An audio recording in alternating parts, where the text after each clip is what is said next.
So I don't think I realized how self-conscious I was until I actually started filming out here in the park, because like 700 people drive through here every single day. Like 1,000 people walk through here every day. So yeah, this is a little difficult. Anyway, I wanted to talk a little bit today about the GH6, some thoughts about it coming from a GH5 user and G85 user as well. Someone who's myself, I really like Micro Four Thirds and what they offer, but I wanted to talk a little bit about what the GH6 needs, in my opinion, and for my needs, in order for me to switch over and consider it for the future. So I'm actually going to put them all my reasons on the screen right now, just so if you're here for, you know, a bullet list, there you go.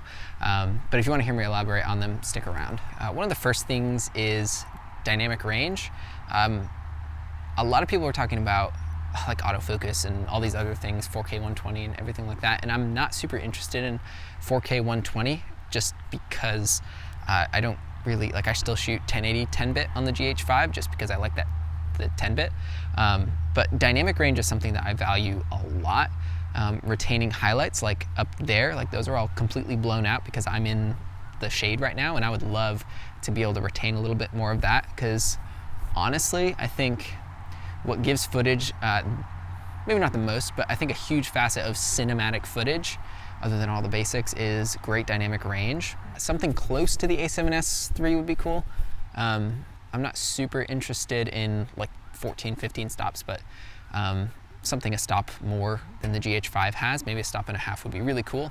And then throw in Vlog L, the full version of Vlog L, and then you'd have really great, just great dynamic range all around. So second one is great low light, and low light is something I think I'm starting to realize that I want more and more. And I know being a wedding shooter primarily, I mean, we can bring lights to receptions and that kind of thing, but for instance, I'll put some of that sunset footage that I shot a couple weeks ago. I was at like 3200 ISO, and the GH5 footage does look good at 3200 ISO. Some people might disagree. Like, I feel like if you leave the grain, it actually, I mean, in my opinion, it looks good. Being able to go up to like 6400 or 12800, I think 12,800 would be great to have for a clean image. So if the GH6 has the GH5S style sensor, like a slightly bigger sensor than Micro Four Thirds while keeping the same mount, I think that would be awesome. And then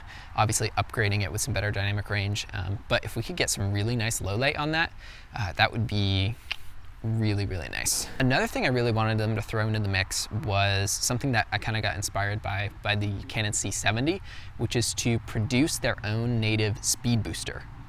So if you don't know what a speed booster is, well, Metabones is the one who makes speed boosters, but a focal reducer, what a focal reducer does, besides weird, crazy stuff, and I don't fully understand it, it compresses the light into a smaller area, so you can actually take full frame glass and compress it down onto a Micro Four Thirds sensor. So obviously, you're not gonna get a full 1x crop ratio, but you're still gonna get, like with this Viltrox EFM2 on an APS-C lens, you're gonna get a 1.5, 1.6 crop instead of a 2x crop. So this 18mm on the Sigma 18 to 35, a straight through adapter would be 36mm to 70, whereas my speed booster makes it a 25 to 50-ish. If we had a native focal reducer for Micro Four Thirds, so we could use more of this full frame glass, I think that would be awesome. And if you haven't watched Caleb Pike's video on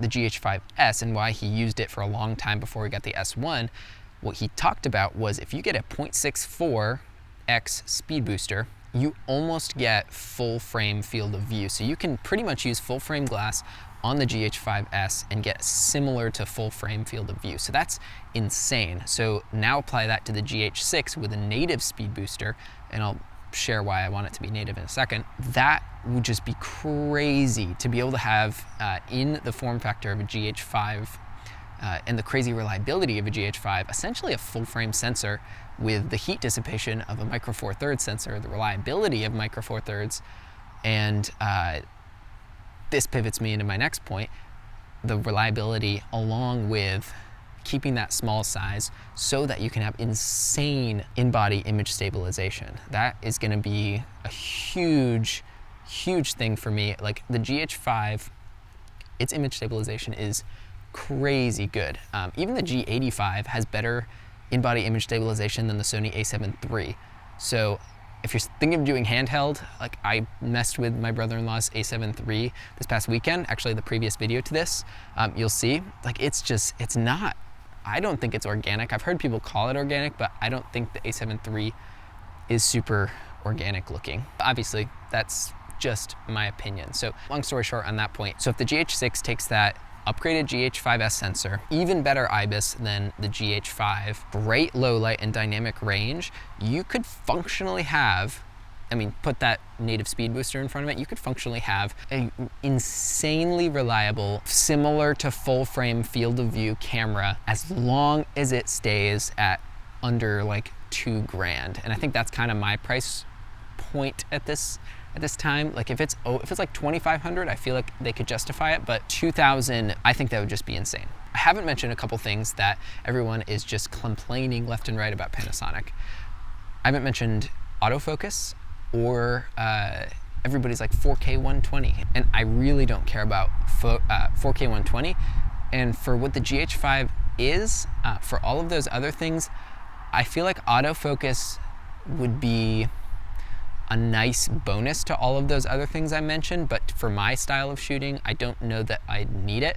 I think it would be really helpful, but if they threw in phase detect autofocus with no noticeably diminished performance with the native speed booster, and that's why I want it to be native for the autofocus, then I think that would be, I don't know about dream camera, but I love Panasonic and I love the usability of Panasonic. So if all of those things are in the GH6, I'd be drooling.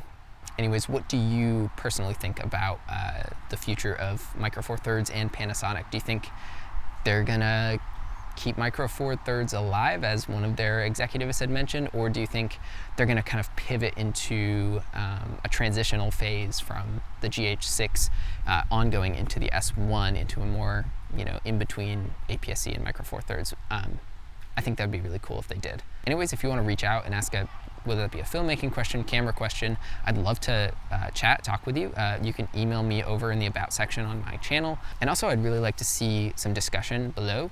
So if you're interested in creating more of a discussion along the GH6, or just vehemently disagree with me on why those reasons suck, let's talk about it in the comments and we'll go from there. So anyways, thank you all so much for watching this not as much prepared for or edited video, and I hope you guys enjoyed it, and we'll see you all in the next one.